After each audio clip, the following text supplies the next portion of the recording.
doing podcast or anything with the weird No, flickering? actually, that was the first time I had seen that.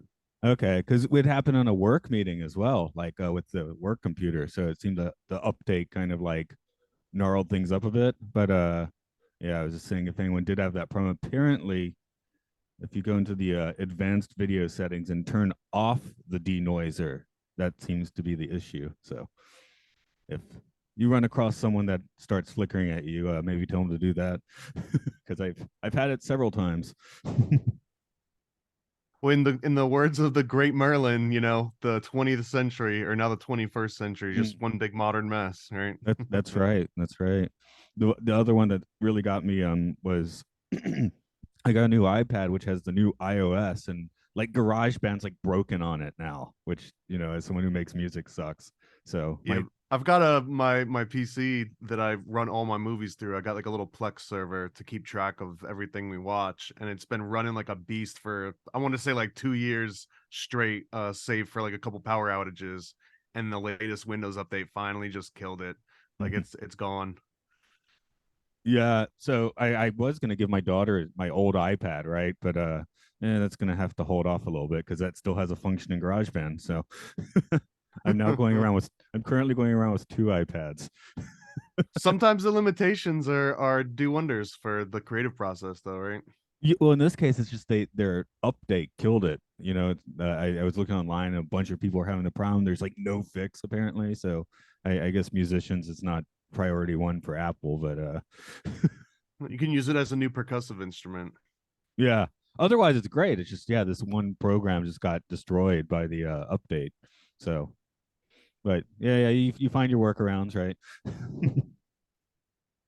I mean, think honestly, that's what it is now. Like the people that are technologically, efficient, just know how to troubleshoot stuff that just inevitably goes wrong right. constantly. And there's like a divide where some people just assume that technology is smarter than you and that maybe you're wrong and the technology is right. But very often it's the other way around. But we're gonna get to like a certain threshold where people are born into the world and they just assume that the robots are smarter and they forgot a time when you had to blow into a Nintendo cartridge for it to load properly.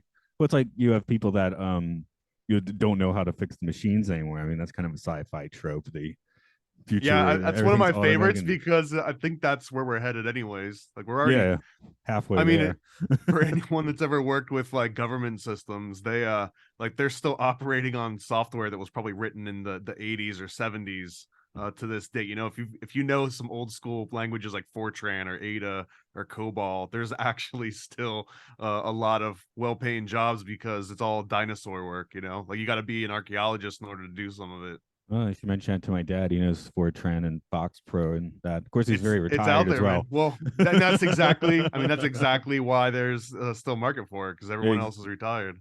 oh, I was just when I was talking about maybe having to scale back in university. I remember trying to make my first multi-track recordings, or right after I had a friend that had one of the cassette tapes where you could like do tracks. But I remember Mm. my dorm room recording something on a tape deck, putting that near another tape deck, playing that and recording on the other tape deck to do multi-tracking, which of course sounds halfway. Well, actually now it sounds like indie cool, doesn't it? But at the time, you're like, oh god, it sounds like crap. But The one of my favorite albums growing up was Cake Fashion Nugget, and I found out years later that they recorded that whole thing using a bootleg version of Cakewalk on like a crappy old PC, and they recorded it mostly in like a bathroom or something. I'm probably like overstating one of those, but it was very much like the very first recording studio I ever got to work out of, which it was just like a closet that was left over in the rest of the studio, and whoever brought the microphone, that was the microphone for the day.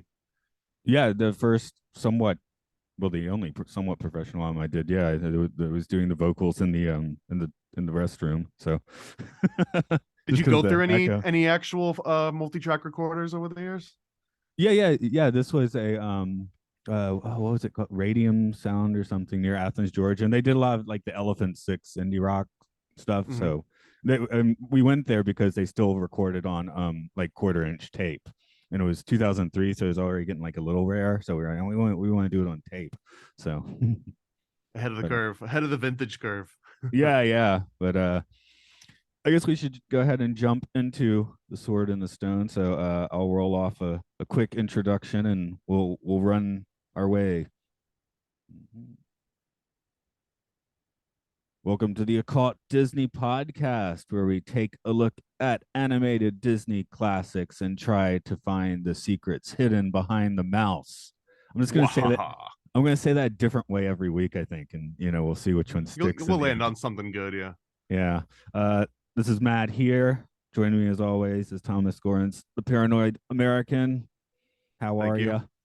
you? I'm great, and I'm happy to talk about what used to be my favorite movie. Oh, okay, cool. Well, let talk a little bit about where this one is on your radar. For me, I think I remember like getting off VHS in the mid '80s and liking it quite well.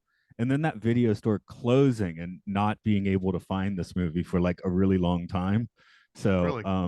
in fact, the next time I remember watching it was about 6 or 7, oh God, no, almost 10 years ago when my daughter was about 3, 4, and I was just like, okay, let's not watch Dora the Explorer. Let's watch some proper, classic animated films. Although I will say, watching Dora the Explorer at like 6 p.m., like drinking a beer is kind of fun. Have you picked up any special like phrases or extra skills from that show exclusively? I don't know. I run around going "hola" a lot. My Well, that wife. that So counts. yeah, yeah, Technically, yeah. that makes you multilingual. That's right. The Japanese version, because we got the DVDs for Dora in Japan, and it's in Japanese. And then when she goes into a different language, that's English. So there's no Spanish anymore. Dumb question, but do they not have a spin-off Dora that actually is like exclusive to Japan or to, I don't. different regions? Because I always assumed that they would like do, how there's like a Russian version of Married with Children, and there's like Estonian versions and stuff. I guess I assumed that those really big franchises broke off and had their own versions. I think the small children behemoth in Japan would be the morning NHK kid shows, which all look like they were taking a ton of LSD. I mean, they weren't, but in Japan they definitely were not. But yeah, they're just really trippy. I'll send you a clip of that. But Yeah, please, man. That actually sounds right up my alley. yeah, yeah. Inai and Ba is one of them, which is like peekaboo. And the other ones, it's like it's been running on Japanese television for like 60, 70 years. It's just like, sing along with mom, or that's the translation of the show. So, You've piqued my interest. We might have to do an episode just on that. well, 1 inch, just talking about, like not quite mind control, but they have a dance on with this show. It's this giant dog and a little girl, and the little girl always changes every year as the girls age out, right? But Mhm. each time they have a new girl, they have like a song and a dance, and you'll just see like 2 and 3 year olds in Japan. They've like memorized like every step of this dance and are doing it in front of the TV and stuff. So talking about, I mean, it doesn't seem like nefarious mind control, but it definitely is mind control uh, of a certain Well, I form. mean, in like NLP terms, it would be anchoring in some ways, and just like patterning, where you just kind of like rehearse the same thing over and over. But I mean, little kids love repeating dances, right? Isn't that like one of the most classic things for little kids to do? Yeah, I'm just watching it thinking, man, I couldn't memorize that dance, but I guess you You got never, I more of an mean, open mind. you clearly haven't hit the top leaderboards on DDR. No, when I dance, I look like Groucho Marx basically. So I can do Groucho Marx dancing. That's about it. um. That So would be any a little bit creepy, yeah. so anyway, yeah, I had a fond memory of this movie. Didn't see it for a very long time, and maybe it's just like the third time I saw it last night. But you're Well, calling we it one of couldn't your be more different. We couldn't be okay. more different because out of all of the Disney tapes that I had growing up, I think this one probably got the most plays. It was right around there with Pinocchio and Dumbo, probably. And I think I might have remembered this one as being my favorite because it had very specific scenes that I still remember today, and I loved watching the animation of it again. Although on a rewatch, it wasn't as good as I remember, so I definitely killed a little bit of the magic because I haven't seen this movie for well over a decade. So it was kind of cool going back and revisiting it, and seeing where maybe it was greater or worse than some of the other ones that we've seen already. It's actually really fun watching them all in order like this and seeing the progression, because it's messing with my nostalgia for sure. Yeah, another thing, I guess because of the way the video boxes looked, I guess a clamshell with the Hmm. white box and like the red and orange stripes. I'll be curious how close I was And it's about got like that. that puffy touch to it too. That's got like Yeah, a yeah. tactile. So I couldn't find I mean, this if you one. want to talk about programming, that whole package and the exclusivity of it, and like literally that little puffy feeling where it feels different than just grabbing like a hard pointy square. I mean, have you ever stepped or like kind of gotten hit by the very corner of a VHS box? Like those things will hurt you. You know what I mean? It's Yeah, like yeah. only a few steps away from a big Lego. Right, exactly. But because of that video clamshell case, I think I ended up like associating because like the video store closed, I couldn't get Sword in the Stone, so we were like at a different video store, and oh, this case is similar, so I was expecting it the same feeling from say Darby O'Gill and the Little People or Bed Knobs and Broomsticks because they specifically had a similar box, right? So Mhm. I would rent those a lot, so I probably saw those movies more than this one, but I was trying to see this movie, so That's it. That's actually interesting. I wonder how many people out there, lean towards getting that certain type of box just because of like the feel and the look. And I guess there was sort of like an implication that it might have been slightly more family friendly. Like I don't think you'd ever see like a Jason or like a Triple X movie that comes in like a puffy box, right?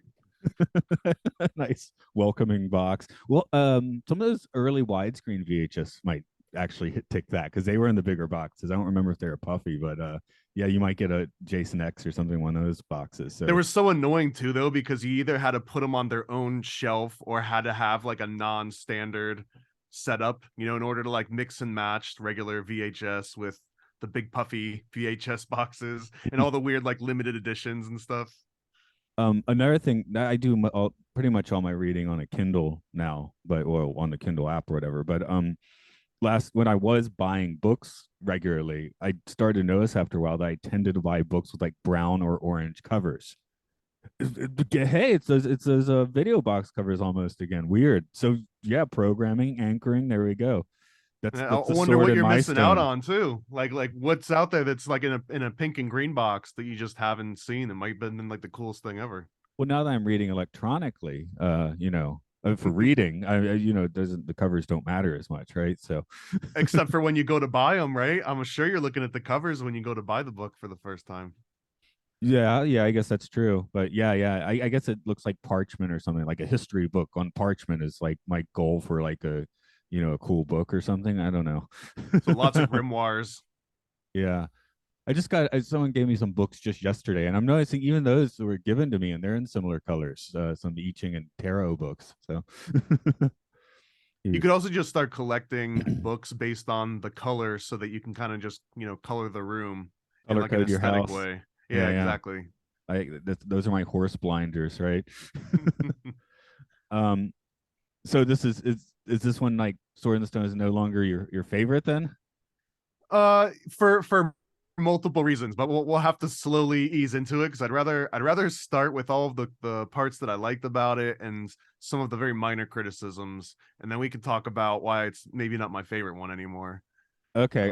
So I have one sentence just that again. I do yeah, like this I one, saw but some of your notes. You got some great ones. I guess go positive, but the one statement that I kind of came down on at the end is like nothing really happens in this movie. I saw that and I wanted to disagree so much with Go, you because I had some notes that was very like really cool points on how they twist the story and they kind of like make it work for this animated version. But a lot really doesn't happen, right? So they wash some dishes poorly. They just like turn into a bunch of different animals, which is kind of his training. Like that's his main training with the wise old mentor is they get chased by squirrels. They get chased by some kind of like I didn't bother to look up the exact type of fish they're getting chased by, but it's like some nasty fish with like huge jaw and jagged teeth, and then they turn into birds. yeah, And that's kind of the entirety of King Arthur's training, and that qualifies him to pull a sword out, and then you get the end, and then it ends abruptly. So that really is like that's the entire story. yeah, yeah. So now in this case, like I know in some of the earlier films, I was like, man, they're really padding out for time. Here, it's like, oh, well, all the vignettes kind of work. I mean, you actually like if we did take out those little animal adventures as 8-10 minute cartoons, they all work quite well, and they work quite well together because they're similarly themed. But when we're talking about the Arthurian legend, and it's kind of like a squib. It's like, oh, you like Darth Vader? Well, here's a child, and he's sad, as Patton Oswalt did in his bit.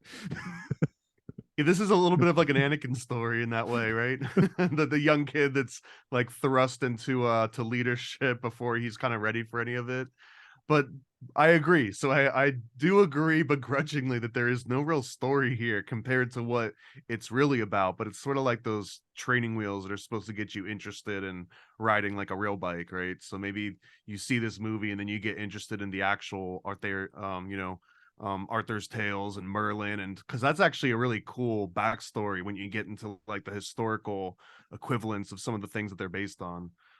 But the movie itself, I love it because you can look away and look back and know exactly like the progress in the movie. Like so many other movies we've seen before, maybe outside of Pinocchio, but they don't like change incredibly visually. They keep revisiting like the similar, locations. And this one, it's just like they completely change and morph into completely different animals. It's like a different musical theme for each one. And I love how quickly it kind of moves through them all, Yeah, and yeah. lots of like comic animation, like overextended animation, where they're getting like a lot more cartoony, I think, than some of the previous ones. I know in my house, I'm pretty. Yeah, we had the Once and Future King on, I think, hardback on the bookshelf. I don't think I quite made the connection because it doesn't like say King Arthur, right? And for an 8-year-old, that matters, and it was like way too thick, so I never actually read it.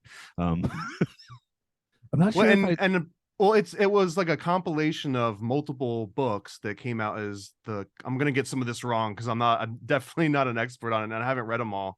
But it was like four, and then a fifth one came out after he died that was supposed to wrap up, but it didn't. It was supposed to be released, but World War II was happening, and it was passing this message of like pacifism, which wasn't super popular at the dawn of World War II. So it kind of got suppressed and wasn't released with the rest of his big stories. But the actual story is quite long, and I basically forms the basis of things that many people have seen, like Harry Potter. Neil Gaiman said that his version, which was what, King Percy and versus, I can't remember the name of it. It was this one and Harry Potter always get conflated, and he basically said they both were just ripping off of this story. Here I got the titles for you. The Sword and the Stone is the title of the first one, which is basically what this kind of, well, is as far as a Disney movie ever is its source material. The Queen of Air and Darkness, The Ill-Made Knight, The Candle in the Wind, a charged title these days, and the posthumous one is The Book of Merlin. There you go. I'm also noting that this first edition is the one that was on my bookshelf. So I wonder if I should tell my parents it's of some value or not. I don't know. Looks like they at least have the cover of a first edition. So, because yeah, that's the thing. The spine of the book and the cover of the book really did stick in my mind. The Once and Future King, I was like, that's confusing, right? So, but I was kind of like intimidated by it as a kid. I don't know if I'd enjoy it though. I can't get through Tolkien, so I don't know if it's Tolkien. I mean, actually, I don't think it would be equated as much because Tolkien loved getting into like names and locations, whereas this one was really about this guy's struggles as a kid coming out as, him becoming this legend and being magical and being able to sort of like replace his childhood through these stories. Well, again, like the historical aspect of this where it starts getting really sad. now something I guess the book gets in. This is almost the reason I kind of like would like to at least maybe stick my nose in a little deeper. I'm pretty confused about Merlin, and this movie definitely kind of like, I mean, they make him like they hint like Merlin is basically living in through time backwards, is it? So I think that Merlin exists outside of time. Like he doesn't adhere to the same rules that mere mortals would be adhering to. So like for example, he jumps over to Bermuda, right? And he Yeah. specifically talks about the 20th century, and he comes back and he's wearing like sneakers and like a button-down shirt. So he's clearly coming from the 60s, which is when, came out in 63. So he kind of came out, bounces over to the 60s and then jumps back, and I think the story is supposed to take place around the year 1100, and that's kind of reconfirmed because at one point he shows the map and it's a flat earth. It says terra firma, and then he shows that, oh, here's this globe that's going to be invented in 1492, and he kind of hints and explains a little bit of that to Arthur or Wart, that this isn't what the world is now, but it's what it's going to be in the future. So he clearly has like lived in all these different time periods or has been through them all. I don't think he had like a Benjamin Button Matrix thing where he was going from future to past. I think that he just gets to jump around. And my note here was like, it's almost like Quantum Leap. He's kind of like Sam Beckett a little bit, Merlin and never a little bit of returns Al. home. He's a little bit of Ziggy too, like the forgetful weirdness of Ziggy. We always got to like slap it on the side of the head to get the right answer. Yeah, for sure. But yeah, I guess I like being confused by that. That's like kind of the fun of the story in a way. Like, what is this guy? Well, he's blasted out of his mind the entire movie, clearly.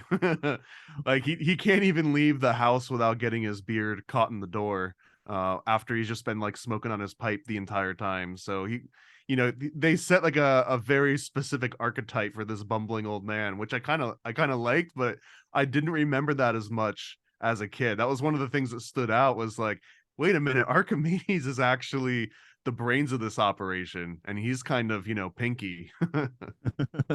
Yeah, it's like he's got what is his magical tobacco and magical mushrooms and all of that to keep him magical, I guess. And he lives out in the middle of the woods, and he just like turns into animals and just kind of like chills with nature all day. So he's definitely representing this kind of like nature magic, which is interesting. Since they're asking him at one point, they're like, well, you don't do that black magic, do you? And he's, oh no, I don't do any of that. But clearly, I mean, some of the things that he does in this movie, I would assume would be black magic. Like Yeah, he turns into a German and essentially could have killed somebody, which feels to me like black magic. yeah, he's a tool is a tool. So you can on a dime, I guess, use it a different way, right? So I didn't believe him there. I think that was just to make sure that he didn't die, because they probably would have killed him on sight if you admit to being a black magician. Although they also seem kind of scared of him, even though the strangest thing that he did to the dad was made it snow on him, and that was enough to scare him off.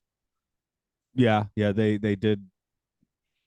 Yeah, they're those are quite forgettable characters, aren't they? I mean, like Wart or Arthur and Merlin and Archimedes all stick in your head quite well, and the Well, gingers just kind of pop in and out. they don't get a lot of screen time, and also it's interesting because there's almost like a fight over who gets to be the dad originally.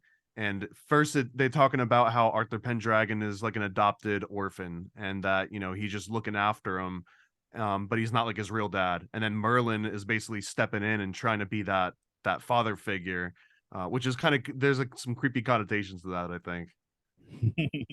But But and they the also old represent lech. obviously the smart versus the bronze thing, right? So like the redheads are like the brawny knights, and that represents strength and brute force, and as they say, like predators and searching for prey.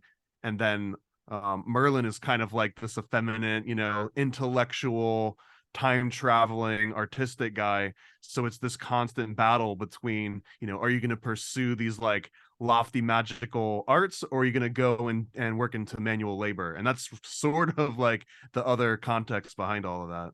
But the climactic moment of him getting the sword is just dumb luck. I mean, he's just running through the alley like, oh, I gotta find a sword, right?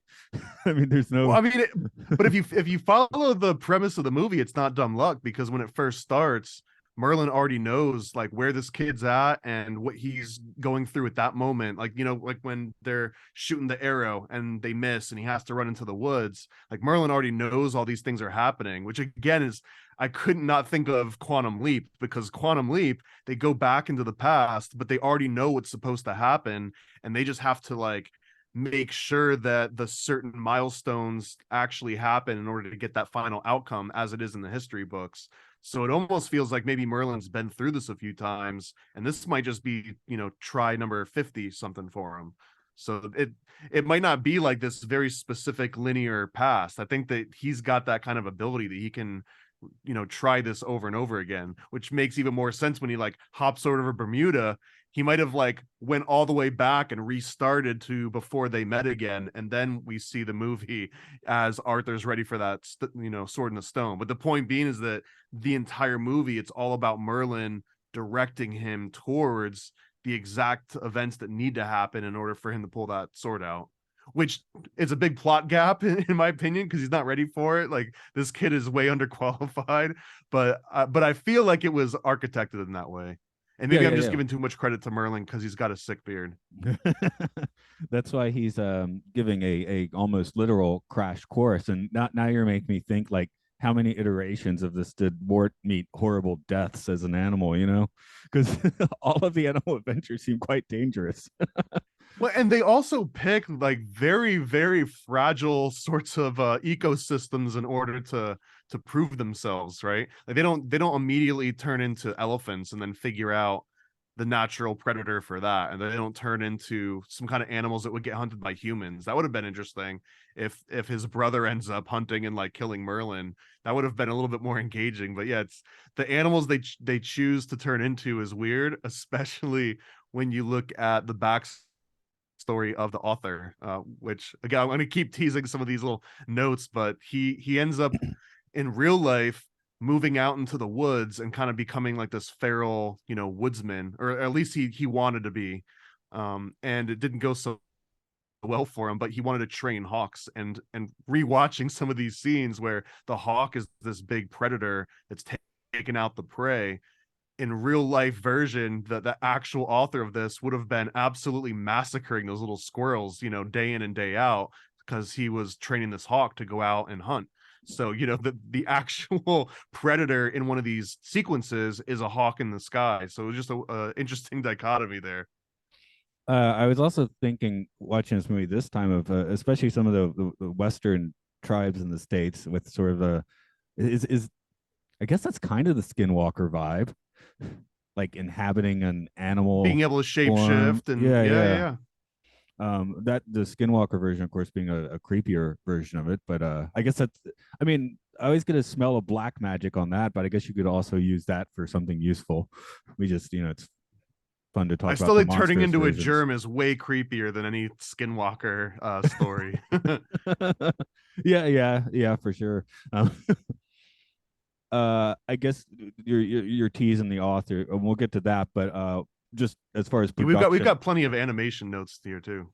well, I was actually just going to jump into, this is the start of the Sherman Brothers doing like everything for Disney for the next 20 years or so. I mean, they do the movies, they do the rides, you know. Are you I familiar didn't with know they those? did the rides. Oh, you mean the animation for the rides? Oh, I'm talking about the music. Mm, mm, mm. Like because it's a great big beautiful tomorrow is their song, and what are some other ones? And yeah, they do this. I think they do a lot of the music for the Jungle Book, for Aristocats, and so on. So they become a pretty notable part of Disney for about 20 years from this point on.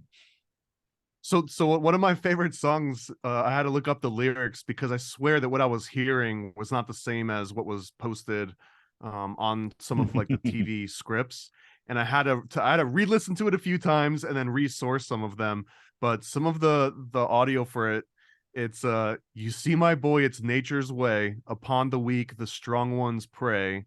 The human life, it's all so cruel. The strong will try and conquer you, and that is what you must expect unless you use your intellect. So that story right there, I mean, that I think fits the author so well, but also it was such a like a weird dark sequence, the way that they sing it, and he's kind of like humming them to himself. It's at the very tail end, and technically that little some of those little quotes are after like the quote unquote song ends, and turns into like movie dialogue, and that's why I wasn't finding it in all these different lyric source and TV script, because it would always like end at the end of the song and then not show this extra little bit. But I just thought that that was uniquely dark and insightful. Mumbling universal truths, I suppose. um, well, let's I guess let's talk about the author a little bit because I'm not particularly familiar. I actually had to I had to check. I was wondering if TH meant that it was because like a lot of female writers would use initials to mask the fact that they were female. But yeah, this is Tim, so that's not a lady. Yeah, and I didn't know a whole lot about him either. It was just a name that I'd heard before because of just sort of like history trivia. And looking into him, it was this weird recurring theme that keeps coming up. And I'm not even going to go into like the intricate details, but he essentially was an old dude that became very fond of a young boy and developed affections to him. And then it got to a point where it became creepy, and the kid and his mom sort of like cut off contact with him. And it was this kid named Zed, I guess, and it kind of like haunted him for the rest of his life, and it ostracized him, and he felt that he couldn't develop regular relationships with people, and this is why he kind of turned to nature. He ended up getting the hawk. That went horribly well for him, or it went horrible for him because he didn't know how to train a hawk. I guess he overfed it a little bit because he just kept trying to treat it so that he would bond. And I guess in order to actually train a hawk, you kind of have to starve them a little bit and keep them in that fight or flight mode of survival, and then you become their only source of food for a while until you train them to hunt. Well, he skipped that part and just fed it all the time, thinking that it would become his friend, and it was just like, well, I don't need you, I'm full all the time, like what good are you for? And it just flew away one day, and that was the end of it, and he wrote a book about it. But it's interesting because I guess as an early age he got ridiculed and bullied, and it just like completely devastated him. I guess he just felt withdrawn from society, and he had some quotes out there about how he was more afraid of humans than of God, or like I'm paraphrasing that a little bit. But that this experience of him just going through school and being bullied and tormented just absolutely shaped his entire view of the world. And this is where the roots of this story really come from. And the creepy connotation here is that if you rewatch the movie with this backstory in mind, it's about this old dude that lives in the middle of the woods that creeps up on a little kid and takes him away from his family and wants to become the father figure because he sees this spark in him, and that he puts his all into everything, and if only I can turn him in the right direction, then he'll be able to pull this sword from the stone. And if you want to get into the occult symbolism, pulling a sword from the stone is essentially removing the active masculine aspect of something from the passive feminine aspect. So he wants this little kid to go out and remove the sword, from this passive stone, which it's super weird, and it ruined the movie a little bit for me. Well, I think we've been finding on this podcast, the more whimsical the original author, the more disturbing their history gets. Well, and not just that, there's an extra level to this particular movie, and I hope I'm not just like reading into that and then seeing it, like predictive programming myself into seeing things that aren't there. But it seems like they do lean into that archetype a little bit in a few of the dialogues and just like the things that they say. But maybe there's just something inherently weird in Western culture, at least, about old dudes that are unrelated to young kids, and seeking them out and wanting to be the mentor, like actively, to the point where they're like, actually no, I'd rather kind of just fight and be a squire and wash dishes. I don't really want to do all this weird nature stuff. And it's like, no, trust me, like this is the right way. I don't know, there's the very weird aspect of that, watching it as an adult with the backstory of all that. But yeah, I mean, this movie was on such a simmer because this was one of the ones that was on like they were thinking of doing it before World War II, and had to go off to the war films instead. And this got greatly delayed, but it showed up at kind of a, this is actually a pretty solid time in, I guess, American society for this, because they the musical Camelot was 1960, so that was on people's minds. The Kennedy presidency was seen as Camelot too. So it was a good time, I guess, for this legend to hit. Although, yeah, I And he mean, got to see all of it too in his lifetime. He got to see all of these reproductions, or a great number of them at least. they didn't show this one in the woods, did they? No. I did see he died on a boat on a lecture tour, so he did leave the forest sometimes, Oh apparently. yeah, well again, he sucked at it. It was less of a Walden experience of like I want to rely on myself, and it was more of I just hate people so much. He was such a misanthrope that he just wanted to become a recluse, but then realized that he never developed like all of the survival skills that it takes to become a full-on recluse. So he ended up dying on a cruise ship, I believe, Yeah, of like that's a what heart I attack. saw. Yeah, so yeah, he clearly didn't. The life wasn't cut out for him. He moved out. He fattened up a hawk that ran away, and then he wrote a sad book about how much he sucked at training hawks, and then went back into society. Okay, yeah, but yeah, it's just then you get the weird leching, which is just like that doesn't sound fun. Um, one of the let's see what I got. Merlin is so high. Merlin is a shade away from dementia. Uh, what do you got for me? I guess we're reading weird notes at the moment. Well, honestly, the difference between being a magician and having dementia might be quite of a blurred line, because to any outside observer here, and you had a note that was interesting that his magic has no power over you if you don't actually believe in it, right? Yeah, that's he kind of mentions that, like, if especially when he's, I guess, taunting the father and the surrogate brother, that he's like, well, if you don't believe this, it's not going to happen. But that is notable because just how you see your own reality, and if you're not willing to accept those sorts of things, you're not going to see that sort of thing. But what I guess in that context, in that exact context that you just laid out, what would be the difference between dementia and just like a shared hallucination? It would just be the difference of you don't see the same thing, but the second that you agree with it, if you can also see it, then it's almost like a contagious form of dementia, which in itself might be like the big battle scene, right, where they're changing into different animals, or even when Arthur and him turn into squirrels and the fish and the birds. Maybe that's all just him putting him under spells. And again, it might be maybe Arthur wanders into this old dude's shed in the middle of the woods. He offers him a drink and a smoke, or maybe just the contact high, and the rest of the movie is just a dream sequence. Yeah, it's kind of like a weird twist of the Carlos Castaneda Don Juan sort of vibe, where Carla, keeps stumbling into Don Juan's, well, in the desert in this case, and having to fight the not fight, but get past the guardian of the threshold sort of stuff. I mean, that's kind of what we're seeing here, I guess. That's an interesting one too. I remember on a tangent for that when I read it, I completely read it as a fictional account that might have been inspired by real life experiences. But there was a slightly small little uproar where apparently it was originally written and professed to be like 100% accurate story, and then it came out later. It was like, oh yeah, it was actually just kind of like a story, not like a biographical account. I don't know if you ever heard any of that.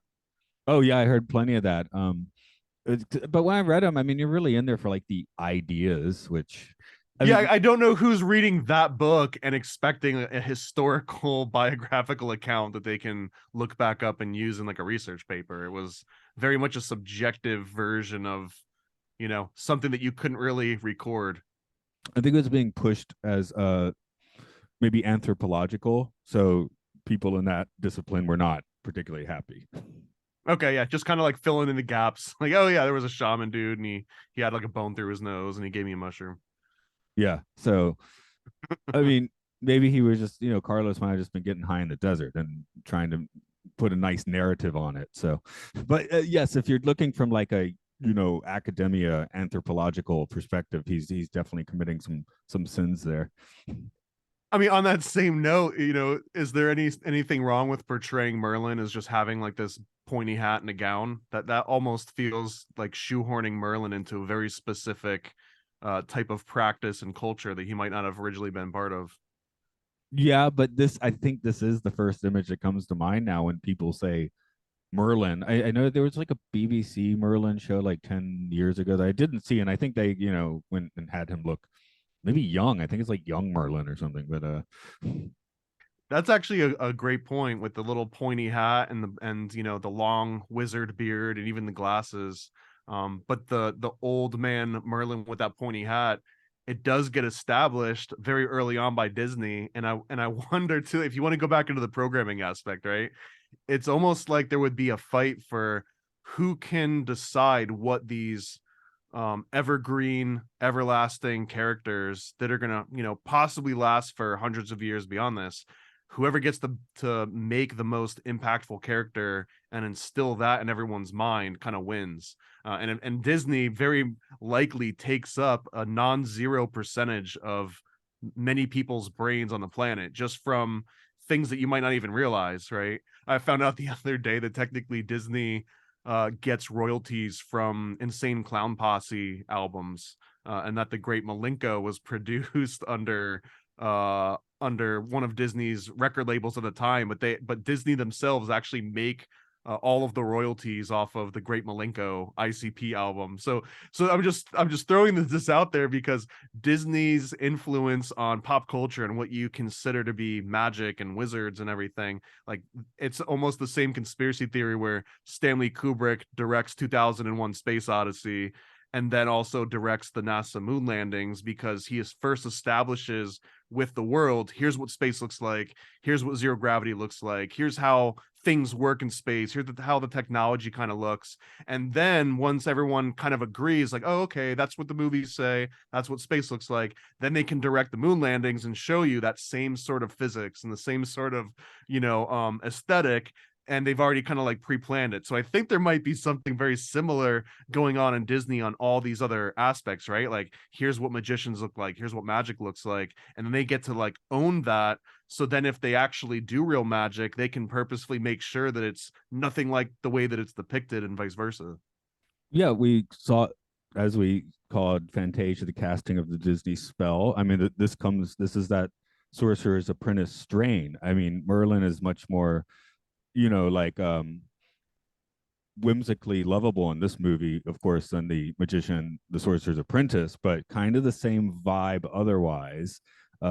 Even here, Mickey Mouse, he screwed up when he tried to do the cleaning spell, but Merlin's at least together enough to pull that one off. Actually, I'm glad you brought that one up because I wonder what the difference is between a malevolent wizard that is, I mean, technically Mickey screwed up in Fantasia. He wasn't supposed to get in over his head and, take over. That was almost like if Arthur just tried to go and rip the stone out of the sword before he had any training, before he had any kind of magical knowledge. But in this case, the wizard is just sort of absent, and he's not really together. Like Archimedes is absolutely the brain. He saves his life a couple times. He knows the spells that the wizard can't remember because again, he's blasted out of his mind. So without Archimedes, this is just a tragedy, every single time. He has to keep replaying this version of history until he gets it right so many times, which is why I think it's at least in the double digits by the time he actually gets Arthur into that chair. But it almost feels worse. Like as a kid, you don't want the mean wizard, right? You want the nice, friendly wizard that's like laughing and joking with you and he's your pal. But in reality, you kind of needed that mean wizard of Fantasia to prevent Mickey from creating all this nonsense. And here, Merlin, without Archimedes, this kid dies every single time, right? 10 times out of 10, the kid dies. Yeah, I mean, I guess it's a little bit different than the Pinky and the Brain thing in that Archimedes has the brain. Merlin does have the ability, but yeah, he doesn't have the brain. But his ability, we've established though, his ability might very much just be a con man. He might just be such a good soothsayer that he convinces you that his magic is real, but it might not be real because if you don't believe in it, then it doesn't have an effect on you, which means that it's not real. Well, that's still a notable ability to have if you can pull that off. Yeah, I conning suppose conning so. people is a good ability. But again, the connotation of an old con man that lives in a shack in the woods taking your kid away is way different than a wizard that's going to magically train you, right? Like the two of those are the exact same thing, but they have vastly different sales pitches. And then we got Madame Mim, who is all like malevolent whimsy.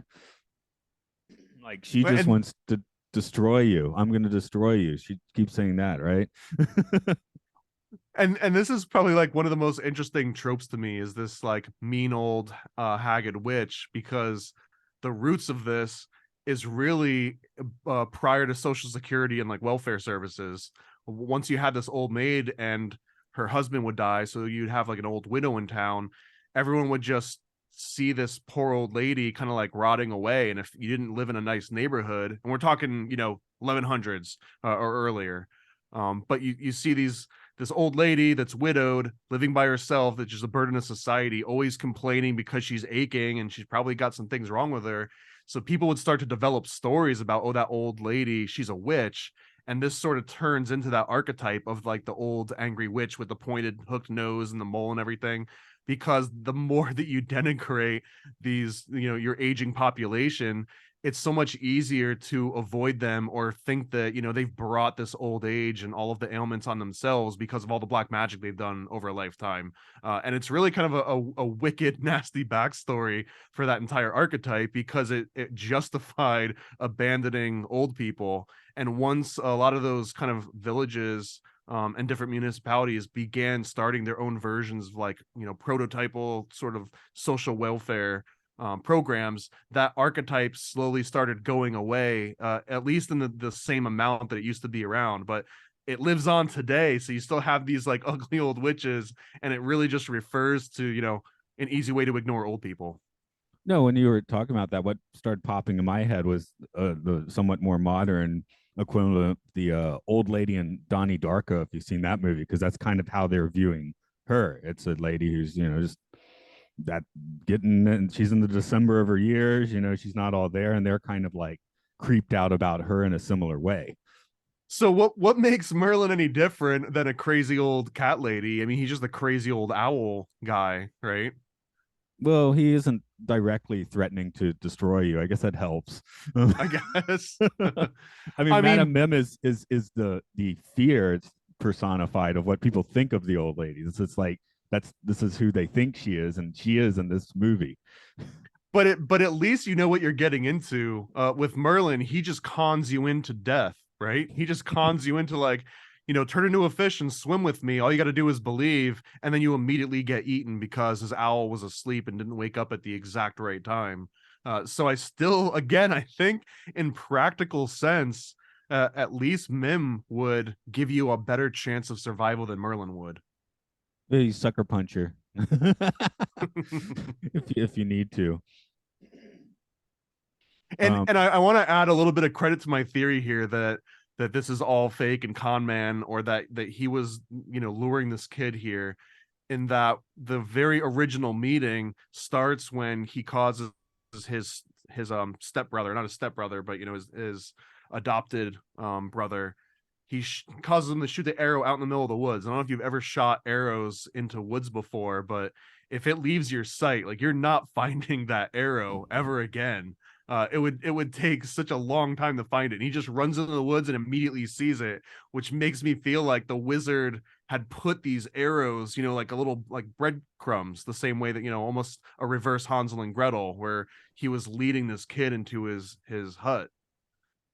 Maybe. No, yeah, I'm always, I love the theory that turns the thing you watched on end. So and then getting into his place, I do have the note, is the tea kettle experiencing a Beauty and the Beast kind of hell. This is going back to Merlin does magic. If you've had a few of his mushrooms, maybe the not the tea kettle will move on its own anyway. But do you remember that there's kind of a cartoon tea kettle like trouncing around on the table?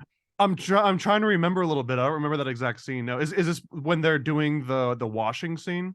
No, this is right at the beginning when he first goes to Merlin's hut, and Okay. I believe, yeah. Actually, well, Yeah, no, I'm not sure. Okay. Anyway, I just started thinking of Beauty and the Beast, which is a movie I haven't seen yet, by the way. So You mean ever? ever. That's one I just always skipped. Um How did you skip that? That was peak 90s, wasn't it? It was like 96 or something. I think it was like 91 or 9. It was a little earlier than that. Yeah, that's right in the Disney thing. I think I just didn't like the song and I was 12 years 91. old and that'll keep you out, right? I don't like the Yeah, I guess song. so. I guess so. I don't know. I feel like I didn't get to make my own movie watching decisions until I was at least 13. I don't know if I was making my decisions at 12 yet. Might have helped that I was an only child, so Okay. I did see Little Mermaid. I like that fine. Probably at someone's birthday party the first time, but yeah, yeah. By Aladdin, I think I knew to go see them in a theater. So Well, I mean, Beauty and the Beast also, once you start applying it to practical reality, has lots of very strange connotations to it for oh, sure. And recently I have a friend that just, hates that movie because of finds it dark, like, like the concept of it so dark. He's like, I don't like that one. So I mean, the morals that it teaches are kind of horrendous, right? The actual story that you take to heart. yeah, yeah. So Stockholm syndrome, the movie, I guess. I don't know. But Although I'm very pleased at the TV series that came out. I think it was also either the late 80s or early 90s with called Linda Beast. Hamilton. It was an amazing fever dream of a show, and I just remember it always being on as I was a little kid, and even as a little kid, like, this is some really weird acting and a really weird plot line. Like, there was something that's just inherently sort of strange about a woman falling in love with this huge animal, Yeah, which I think ties into this too, right? There's a scene here where we've got some squirrels that may or may not have, gone differently. yeah, they broke that younger squirrel's heart. I, Well, and I had a note here that Merlin was okay with it. It feels like he was almost like nudging this little kid to, go ahead. He literally says something like nature is going to take its course and you can't do anything to stop it. let the squirrel do it to you. I had this weird false memory. I for some reason I was like expecting Merlin to turn the squirrel into like an actual girl, which would also be weird because going from human consciousness to animal consciousness is one thing. I always like, what happens when you go the other way? Oh, it's got a very Greek and Roman god feel to it, right? Like Zeus turning himself into various animals just for that explicit sort of insider act. Yeah, yeah. But I got curious about the reverse. Like the squirrel is now in a human body. How does that work? Like I going the mean, other way. as long as you believe in it, it works, right? Yeah. That's the whole rule. As long as you think that it's the what needs to happen and you can visualize it, then it happens. I don't know. I Which, don't think squirrels probably don't believe in anything. I mean, that squirrel believed in something for sure. Okay, true. That is true. Yes. But yeah, that I guess there's an unexplored thing in this. Just thinking consciousness and man, do we have much on that in general? I'm just saying you're thinking that's fascinating where you take the cat and then put that into the human mind because we always think of taking the human mind or the god mind with Zeus or something and put it into the animal experience, but the animal going into the human experience, that I mean, that's potentially really disturbing. Have you ever heard of something called a humanzi? Oh no, you're gonna have to go on about that. So, oh man, okay, all right, I'll have to look some of the specific details up. I'm gonna paraphrase some of it, but humanzi was created. It was a rumored creation. It was a hybrid between a human and not a chimpanzee, but apes. And the original concept was, I think, a Russian scientist named Ivan Ilovich or something, and he was tasked with creating super soldiers, and his idea was to basically find a way to breed apes with human females and create some kind of like a super soldier species, sort of like how you can breed a horse and a donkey and get a mule. So that was the general premise of it, but the very intended outcome was very much to have a huge, super strong, jacked ape-like creature that had at least half of the intellect of a human, like something like a halfway point between, an ape and a human being, but that you could also train, and that the Russians would be able to send these guys out into battle as the front lines and just devastate the armies that came in their paths. And the theories is that he was able to make some successfully, but they were just like absolute abhorrent, mutations of nature that never should have existed, just complete abominations. But that I'm sure someone has tried it, and I do believe deep down, without even joking about it, that at some point we've had an animal in control of a human body, just because the CIA was bored that day. Yeah, yeah. It always gets down to the just because we can do it, does that mean we should do it? If you ever want to ruin your afternoon, just look into old Soviet experiments on dogs. And they've got Oh, video yeah. footage Okay. of, yeah. We were And, just and and talking. it's not even gory or gruesome. I mean, it is in concept, but it's almost in like a Metropolis sort of way. Like, it's so surreal, but it's also mind blowing at the things that they're able to do. So if you have any sort of doubts that anyone would try it or that it would even be possible, it seems like it's very much yes to both. Yes, people will try it, and yes, it's possible. No, we were just on a podcast yesterday talking about the Russian sleep experiments, also with disturbing connotations. What are the Russian sleep experiments? That's where they would basically keep people awake for like days, months, weeks, just insanely long time of not going to sleep, and they'd go completely mad and start like mutilating themselves and stuff, having You know what years that hallucinations. was? Was uh that was that before MK Ultra? I think so. I want to say it was the early 50s, so this makes sense. Well, You still have Stalin technically hanging that would around. be after MK Ultra, because depending on where you want to throw the dart on the board, it kind of starts around 1947 or so, and then officially in 1953. But of that research came out of um some notes they found in the Dachau concentration camp about mescaline and all sorts of. This goes into schizophrenia. You mentioned dementia earlier. Like, this is the origins of dementia and schizophrenia research, and it dovetails directly into black magic, ironically, because around that same time period, maybe 3 or 4 decades prior to us discovering those notes, mescaline becomes a steadfast in the Hermetic Order of the Golden Dawn, which then basically turns on to Aleister Crowley. And Aleister Crowley's original upbringing and his like getting his magical training wheels was pretty much on the backs of peyote and mescaline. So there's this very direct line you can draw from dementia and schizophrenia research to psychedelics to black magic. Like, the line between those three doesn't even deviate or take a curve at any point. It's a straight line through all 3 points.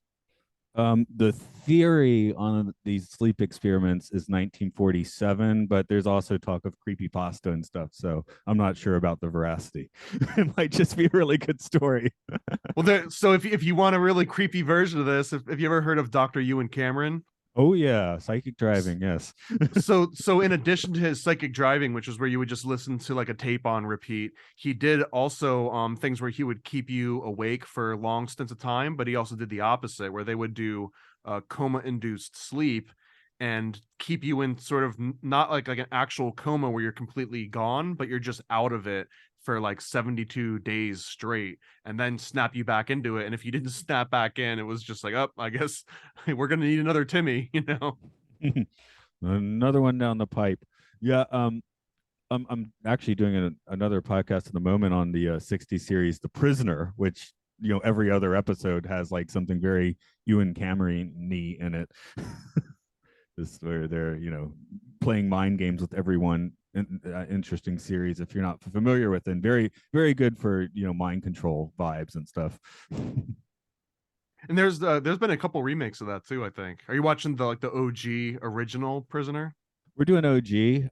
I've never seen the one from later. Who is, I want to say Adrian Brody and Ian McClellan, maybe something like that, is the more recent one. It was not well reviewed, for No. better or for worse, but we might chase it with that and see what's up with it a bit. So because I was curious to see that sort of thing, updated, even if it's not good. It's just interesting to see how society views this kind of story differently now. But so to tie that all back in, because it was a little bit of a tangent, but it's 100% related, because this movie, I think, is that blend of, you know, this interesting time of after MK Ultra has been in full effect. So we can no longer at this point deny that Disney might have some kind of MK Ultra influence in some direct way. In this movie in particular, I can't prove any sort of like research that the CIA was telling Disney what to put in this movie, especially since Disney was probably so occupied with other projects at this point. But it's like MK Ultra has been around for 15 years at the bare minimum at this point, and the concept of predictive programming is not new. And at this point, they've also mentioned Alice in Wonderland programming in CIA training manuals, talking about giving people psychedelics and keeping them into these crazy. And I think we went into that in Alice in Wonderland episode. But at this point, the CIA has written about Disney stories in their own training manuals, and Disney is still putting out movies, and MK Ultra is still active. So there has to be a feedback loop somewhere in that system. I don't know if there's ever been an exposed CIA agent that was also like working in the animation department, but I feel like they were out there. They just kept it under good wraps. I mean, they at least had their toe in the pool before because it's pre MK Ultra. But during the war, Disney was making government films, some of them classified. So, you know, when you're giving classified stuff, I guess you have classified information now. You can find a lot of those too in like the I think they call the Prelinger archives, which is a whole collection of old commercials and shows, and some of them include declassified sort of top secret presentations back then. So you can actually find some of the ones that Disney helped produce on I think archive.org if you look for them. They put some of them out themselves about 20 years ago. Just clearing, it was their vault DVDs, and one of them was wartime Disney. So uh, those sets are pretty interesting. I think I have a few sitting here, like Tomorrowland or something. But yeah. You know, some of them are just like about bomb casings. You know, they're not very interesting. Like Donald Duck dealing with a bomb casing. So it's not I interesting. would, in a very morbid and inappropriate way, I would love to see what the modern version of that would be. Like the Pixar version of, and here's how we deploy biochemical warfare, and here's how we, do drone drill bombings, and here's the effects of white phosphorus, kids. It would be such a surreal thing to see that the exact same thing just repeated today. Woody's telling you about it. It's Tom Hanks's brother doing the voice in this case. That'd be Let me tell you great. about Pizzagate, kids. You have you heard about that? Apparently, outside of the Toy Story movies, when you hear Woody, it's usually Tom Hanks's brother. It was just like because What do you mean? like that's his way of like his brother I guess has a similar voice. So when you hear Woody in like a ride or maybe some of the straight to video stuff, Interesting. he tosses the bone to his brother so he can have that job because he's not a superstar I guess. So I mean, well, AI is going to put him out of business pretty soon, oh so he yeah better milk that cow as long as he can. yeah. I mean, there's plenty of weird things on that dude anyway, but in that case, that's kind of cool. Get throw your family a little bone where you can. A fun creative bone. That doesn't sound good. Okay. And I was thinking too. I had a note here. What would the modern equivalent of this same Sword in the Stone legend be?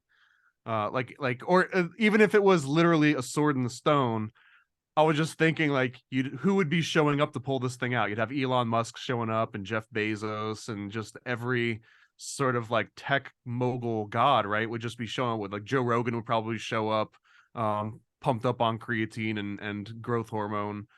But like what would the techniques be? Like what would they be trying to do? I almost feel like humanity at this point wouldn't try to find the right person. Everyone would be like developing lasers and special acids that would dissolve the stone and like all of these high-tech shortcuts to get around it. I feel like you have to have a physical icon in that case. So I'm gonna go Steve Jobs. So he plucked the Apple computer from Steve Wozniak and it's now holding it up. Well, That's his. and then he died from eating too many apples. True.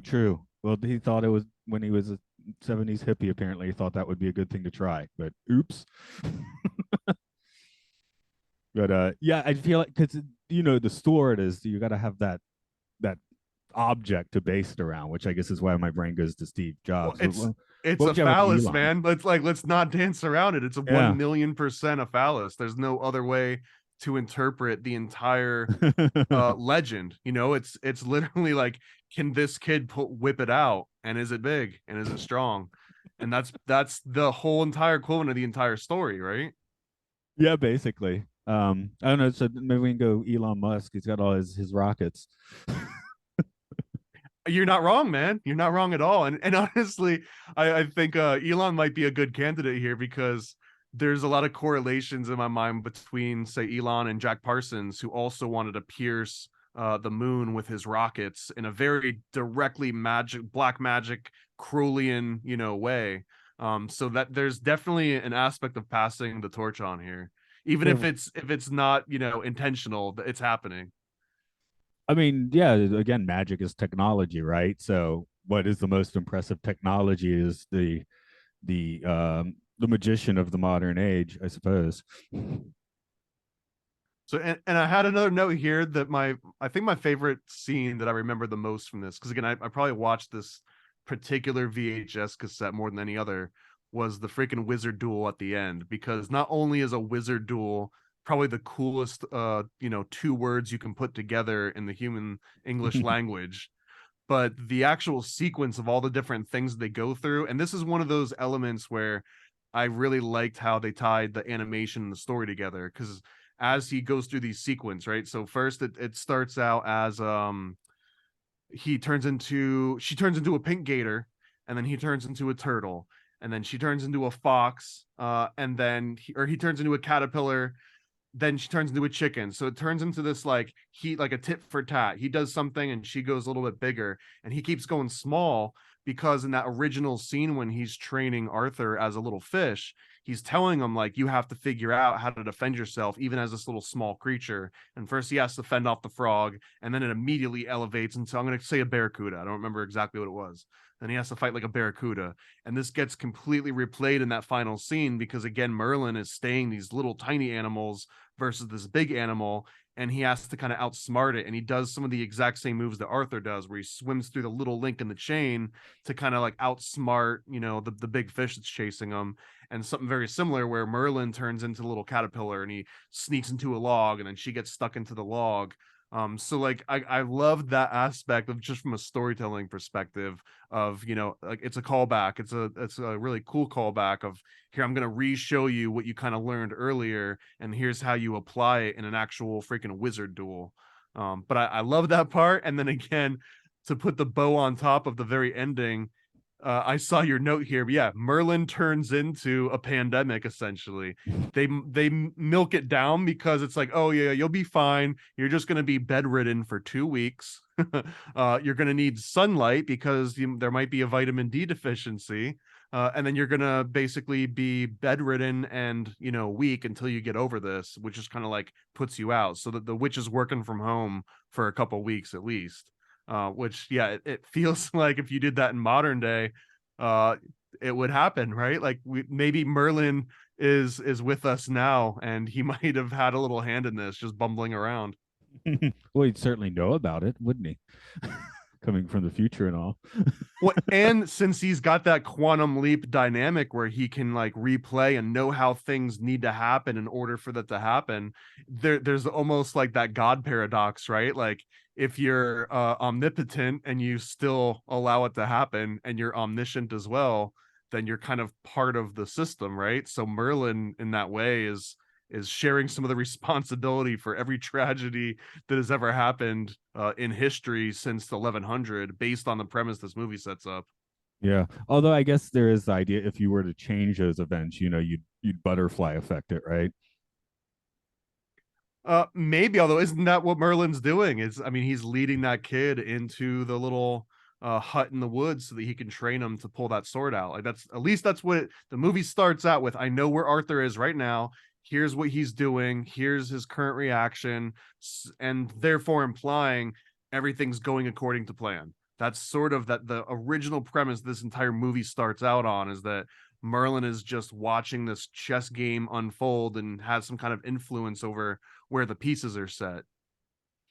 One other thing that I feel like in the modern day, we tend to think that Arthurian legend would be more like 600, 700 date wise, you know? Well, And I looked up specifically on when the general accepted range of when this particular Sword in the Stone story would have taken place, and it ranges from like 800 to 1100 or so. But yeah, the actual Arthurian legend wouldn't line up quite well with the same story that results in this old dude taking this little kid away and then flying off to Bermuda. I mean, I guess part of the charm of the legends is that there just isn't like a, one solid source to go to. So, depending on how you come at it, it could be quite different from different angles. So, a historian's going to be looking at something very different than, say, literature person, you know? Well, yeah, that's the same thing that sends a literature person out into the woods and think that they're going to turn into a survivalist because of all the romantic notions behind it, right? Yeah, because like now I'm thinking right now, what if I just like screwed off into the mountains? I mean, I'd like be a ninja. I'm in Japan. This is actually ninja country, man. But yeah, I'd obviously like very quickly fail for most likely. So I've got a dumb American question, but is there an equivalent of like a survivalist in Japan, or is that just considered rural? Or is there like a specific, I don't know, like in America, there's a very specific niche of survivalists and homesteaders where they intentionally want to get off the grid so that they don't rely on big government for electricity and supplies and, regulation and stuff. But it's very much like a political independent. I want to live off the grid and outside of like the big brother's eye, almost as like a defiant, revolutionary aspect to it. And they tend to, hunt and shoot their own meat and build their log cabins and everything. Is there a direct equivalent in Japan to that same kind of concept? I would say no, especially not politically, but in some mountain places there are family homes and even some elderly people living in places that have basically been forgotten. So they just kind of accidentally live off the grid. I guess Okay. that's part of Yeah. an aging society. You start, as the population gets older, you start forgetting about certain places. The kids stop visiting and showing off all the new technology. So there's some places out in Japan where the last time they've seen a phone was like the old Nokia brick, and they haven't seen a new one since. Yeah, for sure. I mean, there's probably stores where you can go buy one. Just it's like this family business that's just still there for some reason. And mom and pa are now 80 years old, and I don't know what they're doing. But So I guess there's not some like an idea of, I'm sick with modern technology in the modern world and I'm just gonna turn into a homesteader. Like, is there that version anywhere?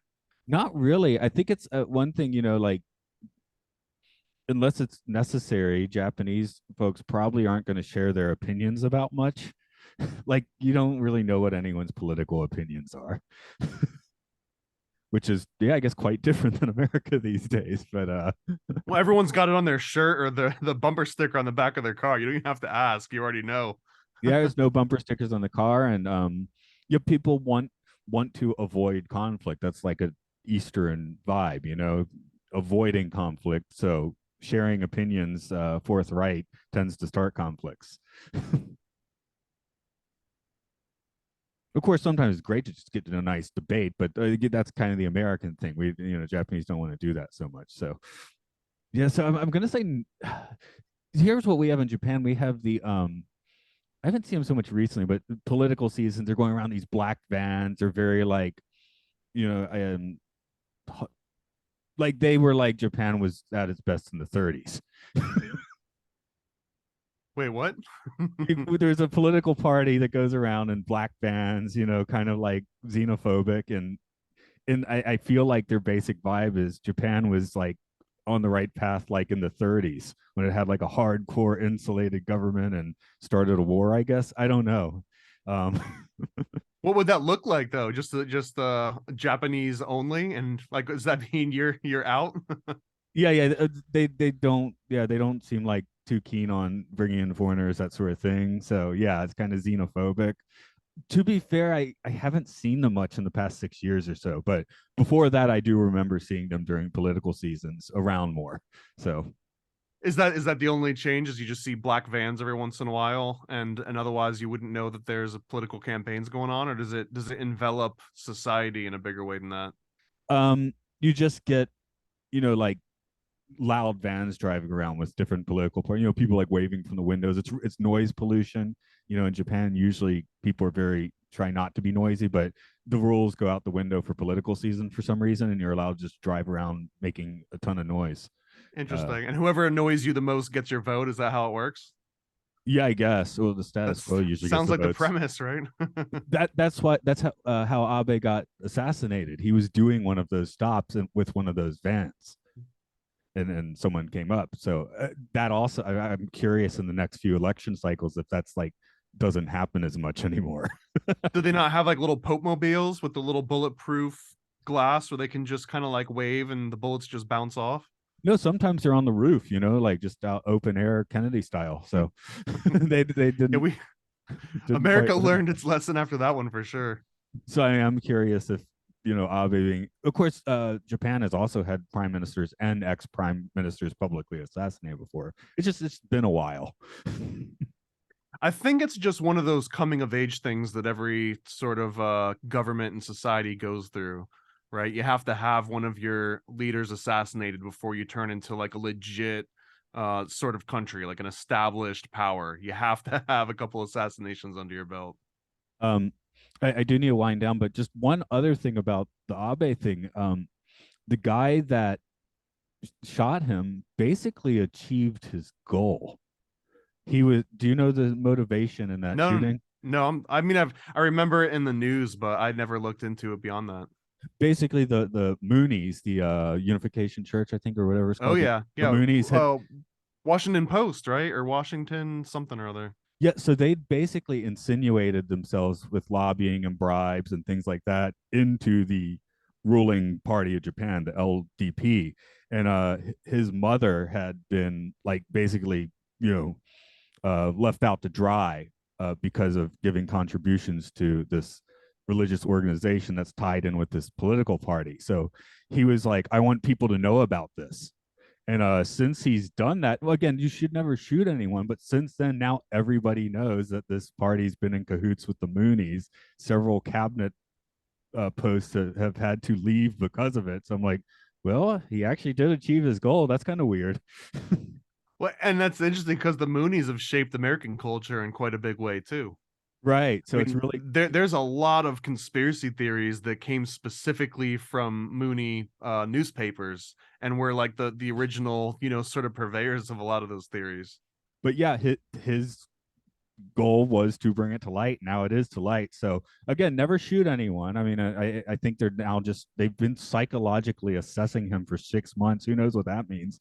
But I think they're Are going to there are start. there any like conspiracy theories within Japan about that? Like, oh, it was a government hit, or it was an inside job, or it was a mind control operation, or any of I those? I haven't heard much about that. It seemed the guy had a really specific goal that actually that's the weird thing. Usually an assassin doesn't really what's his name did not impress Jodie Foster, Yeah. so but yeah, so what he did is horrible, but he actually succeeded, I guess, which is interesting.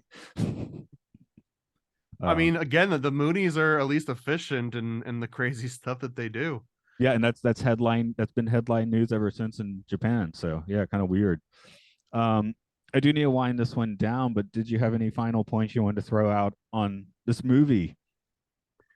Well, yeah, it used to be my favorite, I thought, until I wish I wouldn't have done the historical research at all, and especially not before I rewatched it. I really do wish I had just watched the movie first and then been like, oh, this is interesting that there's these extra connotations. But again, now I'm never gonna be able to watch this movie again and not see this old dude luring a little kid into the woods. It's just the weirdest scene, and I really wish that I hadn't have gone through that experience, because I feel like a little part of me died in the process of doing that. And I almost don't want to do any research into Robin Hood. I want to just watch the movie, but I might still do that one. But man, if anyone ruins Robin Hood for me, I'm gonna be absolutely devastated by the next time we get to that. You could do it in the opposite order because I tell people, oh, we're not out to like destroy these movies because we're not. But yeah, we might have given I this one a swift Again, kick this in is the my crotch. favorite love. I love this movie. I'll still love the movie. And again, it's not like the movie did anything wrong or the animators or the people that adapted the screenplay did anything horrible. And even the original author, I'm not even saying that he did anything bad. And in fact, there's a lot of mixed sort of criticisms and stories of his, biographies based on Th White, and lots of debate over what his real life and his struggles really were. But he absolutely was a tortured soul, and it came out in these books. And the movie just re-emphasized a lot of those sort of archetypes. But it did inspire me. I want to read the original 4 or 5 books because it seems like there might be some really interesting kind of like human story element to that. Like just this kid that grew up in a cruel world, and he hated it so much that he retreated into nature. But he wasn't able to cut it in nature, so they just kind of like wrote fantasy versions of people that were able to turn into animals and communicate with animals and just vibe with nature because they were so removed from cruel humanity. And this kind of just like persisted throughout his entire life. So I feel like the things that he wrote were definitely worth checking out.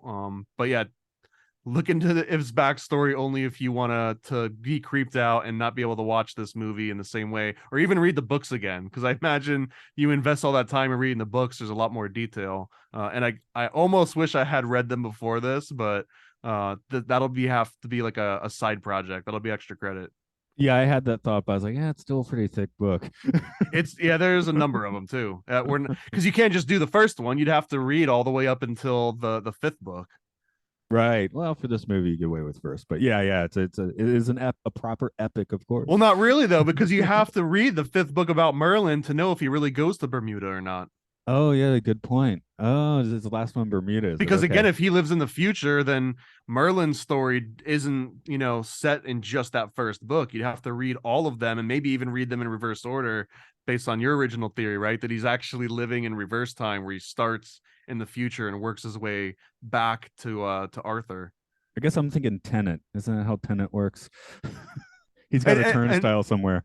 so actually there is one other thing I'd like to drop since you mentioned Tenet, which is such an interesting coincidence because Tenet, the basis for that movie's name is from a magical square. I think it's the square of Saturn specifically. And then the way that you create these little magical squares is making a little grid of the planet's number. So it would be like a 6x6 or a 7x7, depending on what planet you go with. So Tenet is a 5x5, right? Tenet, 5-letter word. And the way that you can put it on this magical square, and I think it's called also the Satori square, it might be. And it's very related to this concept of abracadabra, because abracadabra was a similar magical incantation that took the form of a shape, but abracadabra was a triangle or like a little pyramid. And the way that you would write it is you would start with the whole word and then write under it and just keep removing one letter from it as you would go down, and it would be able to spell itself in multiple ways that you would look at it. And in this movie, they say Alakazam a lot, and they say a couple other ones that are sort of similar, but those are all variations on abracadabra. So there's an interesting link between the word abracadabra and the word Tenet and the concept that bridges both of those together, which is sort of this combination of magic and gematria and geometry. So maybe Robert Pattinson is our modern, excuse me, our modern Merlin. I don't know. He's the one going backwards, I think. It's been a while. I watched it once, and you probably have to watch it twice, I guess. Or yeah, 4 or 5 or 6 times. Yeah. Yeah. But I've then I've I'm got a few movie buff friends that are absolutely convinced that Tenet includes all sorts of esoteric information, and that like they're giving away, sort of the recipe to all sorts of black magic in there. I haven't found it myself yet. you see, for But me, maybe looking for that sort of thing in a Kubrick movie is like fun, but looking for an antenna just seems like it would be a headache. you're not wrong. Yeah, you're not wrong at all. I mean, the movie's fine, but I did, yeah, but It just seems like trying to crack that egg would be like more trouble than it's worth. I don't know. Well, so we're a ways away from getting to AI. I think AI was a Disney movie, wasn't it, or no? I'm not Or it was sure. Spielberg, so Oh, probably not. not no, no, it wasn't Uh, a Spielberg.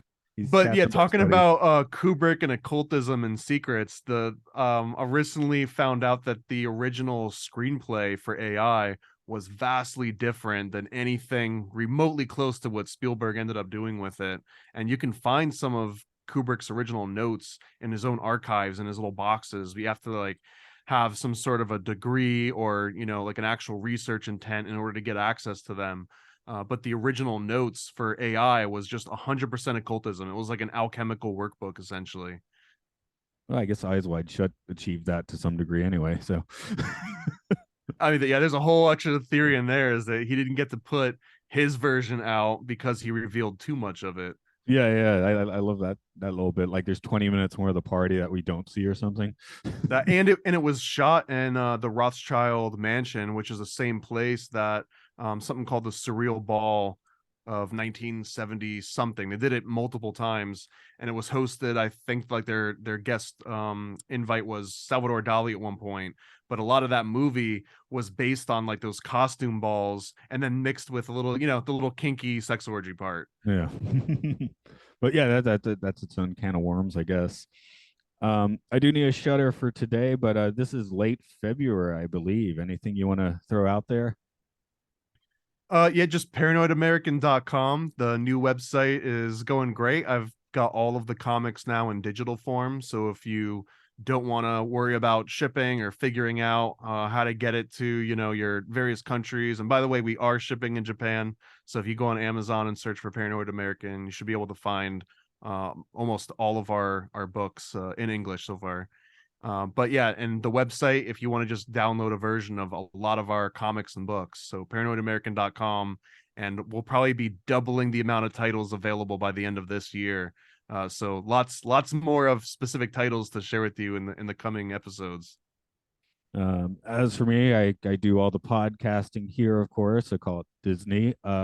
We talk about sci-fi films at Matt and Luke's Sci-Fi Sanctuary, The Twilight Zone at Time Enough podcast, and I mentioned we're doing The Prisoner right now. So the name of that, which several people have given me weird looks when I tell them the name of that podcast, which is Imprisoned in Prison, an the Prisoner Prison Cast. So that's the name of that one. You should get Okay. that as a .com. It Yeah, yeah, probably. might be Uh, available. you never know. It gets weird. And it's out already, so someone could have grabbed it, That's right. Okay, well, I'm going to go scuttle off into the woods and see if I can pull a stone out of a sword. Yeah, Stone out of a sword. That's what I'm going to do. Yeah. go find a cute squirrel and yeah, figure out what to do with it.